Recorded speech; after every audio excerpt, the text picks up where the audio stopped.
लोग इल्ज़ामात लगा रहे हैं आज आप मुझ पे। जी सर, बहुत बड़ा इल्ज़ाम था वो। अच्छा, क्या इल्ज़ाम लग गया? रियासती ओहदेदार की जानिब बताएं बताएं, वाकई कौन साहब हैं?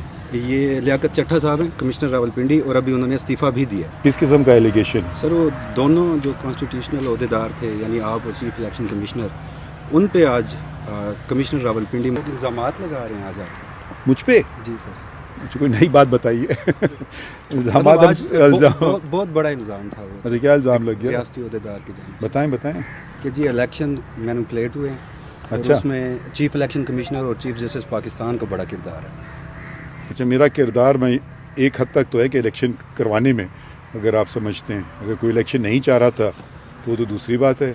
इलेक्शन तो करवाए ना, वो तो सुप्रीम हमने कोर्ट के हुक्म पे वो। नहीं, हमने हुक्म नहीं दिया था। मैं वाजे कर दूं, आप लोग बार बार ये कहते हैं हमारे हुक्म पे। हमने दोनों जो थे आईनी ओहदेदार सदर पाकिस्तान हैं, और दूसरे इलेक्शन कमीशन ऑफ पाकिस्तान, वो भी एक आईनी बॉडी है, तो उनमें आपस में बहस चल रही थी कि तारीख कौन देगा। तो हमने ये कहा कि आप जाके फ़ौरन बैठिए और इसका तस्फिया कीजिए और तयन कीजिए तारीख क्या होगी, हमें आगे बता दीजिए। ये हमने किया कि 12 दिन में वो केस निपटा दिया कि इलेक्शन हो पाएँ, कि ये भाई पारी वो दें मैं दूं। अब इसी बहस में मगर मुल्क को तो इलेक्शन चाहिए थे, तो वो वहाँ तक तो था। तो किस किस्म का एलिगेशन? सर वो दोनों जो कॉन्स्टिट्यूशनल ओहदेदार थे, यानी आप और चीफ इलेक्शन कमिश्नर, उन पे आज कमिश्नर रावलपिंडी मुस्ताफ़ी भी हुए हैं, और उन्होंने कहा जी कि रावलपिंडी डिवीज़न की जो सीटें हैं वो रिग्ड हुई हैं, और उसमें आपका नाम और चीफ इलेक्शन कमिश्नर का नाम लिया गया। तो मेरा क्या ताल्लुक है इलेक्शन से? ये उन्होंने नहीं बताया, बस सिर्फ आपका नाम, कि ये दोनों जो नहीं, ओहदेदार हैं ये मुलव्विस हैं। वाकई कौन साहब हैं? ये लियाकत चट्टा साहब हैं, कमिश्नर रावलपिंडी, और अभी उन्होंने इस्तीफ़ा भी दिया। अभी अगर उनके पास कोई सबूत है, पहली बात तो चीफ जस्टिस ना सुप्रीम कोर्ट का इलेक्शन से कोई ताल्लुक़ होता है। आइन में मेरे ख्याल में आठवां आइन का जो हिस्सा है वो चीफ इलेक्शन कमिश्नर और इलेक्शन कमीशन के मुताबिक है। इलेक्शन करवाना उनकी ज़िम्मेदारी है, इलेक्शन कमीशन ऑफ पाकिस्तान की। हमारे पास तो कभी कभी इलेक्शन पिटिशन्स आती हैं, उनका हम फैसला करते रहते हैं।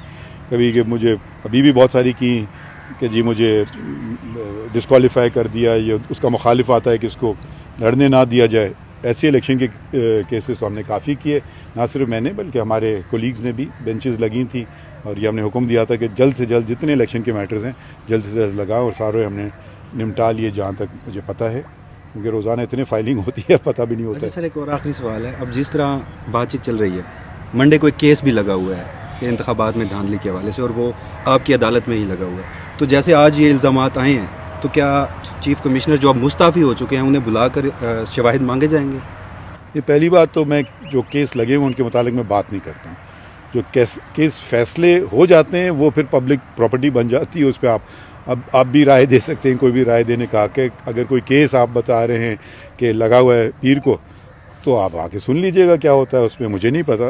मैं तो अभी तो मैं दूसरे काम कर रहा था, अभी मैं लिख रहा था वो 62(1)(f) का जो फैसला था, जिस पर हमने शॉर्ट ऑर्डर तो इशू कर दिया था, तो डिटेल रीजंस के लिए आज आया हुआ था। मगर क्योंकि ये इधर काम हो रहा है, इनको ज़रा मैं देख रहा हूँ कि ठीक जल्दी हो जाए, क्योंकि कोशिश कर रहे थे कि जैसे इन्होंने बताया 23 मार्च एक बहुत ही सिग्निफिकेंट दिन है पाकिस्तान की तारीख़ में, तो कोशिश यही रहती है कि काम हम करें जल्दी से जल्दी। तो बात ये कि चीफ जस्टिस ऑफ पाकिस्तान पे इल्ज़ाम लगाए हैं, तो एज ए चीफ जस्टिस मतलब वजाहत करती किस चीज़ की, कैसा इल्ज़ाम? मतलब कोई उन्हें क्या मतलब बता दीजिए। कमिश्नर वो चीफ जस्टिस का नाम लेके इल्ज़ाम लगा रहा है रिगिंग के हवाले से। तो आप उनसे पूछ लीजिए ना, सबूत कुछ है तो बता दें। मतलब ये बहुत, अगर ऐसा इल्ज़ाम है, देखें मेरी ज़ात को आप एक तरफ छोड़ दीजिए, मगर पाकिस्तान में इदारे हैं, इदारों को तबाह ना करें मज़ीद। और अब एक तरह से मैं अब इदारे का एक सरबराह भी हूँ, तो चीफ जस्टिस हूँ। तो अगर आप ऐसे इल्ज़ाम लगा दें बेबुनियाद, ना उसमें कुछ ज़रा सी भी सदाकत हो, ना ज़रा सी कोई सच्चाई हो, ना कोई सबूत पेश करें, भैया आप कुछ भी इल्ज़ाम लगा सकते हैं। कल मुझ पर कोई चोरी का इल्ज़ाम लगा दें, कोई कत्ल का इल्ज़ाम लगा दें। भई इल्ज़ाम लगाना आपका हक़ है, तो मगर साथ साथ वो फ़राइज़ भी दे दीजिए, तो कुछ सबूत भी पेश कर देना। अच्छा बुरा की बात में तयन होगा, कुछ तो सबूत दिखा दे। पहली बात, मेरा इलेक्शन से तो कोई ताल्लुक़ नहीं है। इलेक्शन जहाँ तक करवाना एक कोशिश हुई थी कि इलेक्शन ना भी हों, उनको दो एक नहीं कई हुई थी, उनको भी हमने रुकवाया। मैं छुट्टी का दिन था, 16 दिसंबर थी जब मैं मुल्क से बाहर जा रहा था, हमारी छोटी सी छुट्टी होती है, तो वो उसी वक्त हमने नोटिस लिया, करवाया, इलेक्शन कमीशन को बुलाया कि भाई ये कैसे हो रहा है। वो भी कोशिश अगर हुई थी किसी की कि इलेक्शन ना हो पाए, उसको भी हमने नाकाम बनाया। तो इल्ज़ाम लगाना तो बहुत आसान है, इल्ज़ाम को साबित करना, साबित तो भी बड़ी बात है, कुछ शवाहिद तो दे दें, मगर ऐसी फिर मुनासिब बात नहीं है। अगर कोई ब्यूरोक्रेट ऐसी बात करे तो वो क्या कह रहे हैं कि उन्हें खुद धांधली की है। उनका जी चीफ जस्टिस और सिकंदर सुल्तान राजा साहब जिम्मेदार हैं इस पर। अच्छा। सर कोई कंटेम्प्ट का नोटिस होगा, एक इदारे को मलाइन करना, इदारे के सरबराह को मलाइन करना? नहीं, पहले मुझे पता नहीं कि मैं फितरी तौर पे मैं कंटेम्प्ट के ख़िलाफ़ हूँ, क्योंकि देखिए एक ये ज़ात की बात नहीं, इदारे की बात है। अगर आप इदारों को तबाह करना चाहते हैं पाकिस्तान में, तो